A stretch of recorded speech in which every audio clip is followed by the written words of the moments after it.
నేను మీ doctor Durga Srilakshmi, fertility consultant Amma hospital Vijayawada. Now PCO గురించి డిస్కస్ చేసుకుందాం బ్రీఫ్గా. పీసీఓ అనగా పాలిసిస్టిక్ ఓవేరియన్ సిండ్రోమ్. పీసీఓ ఎందుకు వస్తుంది?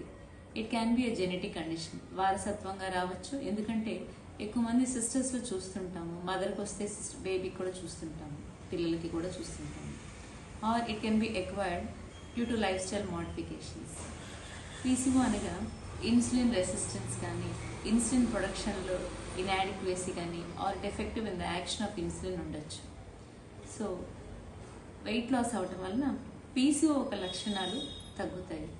పీసీఓ అనగా excess androgen production, unwanted hair ఉంటుంది, యాక్నే, మెన్స్ట్రువల్ ఇర్రెగ్యులారిటీస్, స్కాన్లో appearance of the ovary in a polycystic manner. Weight loss అవటం వలన దీని యొక్క effects like menstrual disturbances, fertility యొక్క ఎఫెక్ట్స్ తగ్గుతాయి. పీసీఓకి పర్మనెంట్ క్యూర్ ఉండకపోయినా వెయిట్ లాస్ అవటం వలన దాని యొక్క లక్షణాలు తగ్గుతాయి.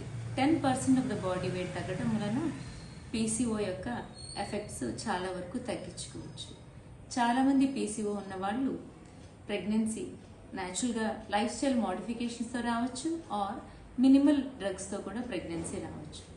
Some times hire and modalities like IVF, ICSI కూడా అవసరం పడవచ్చు.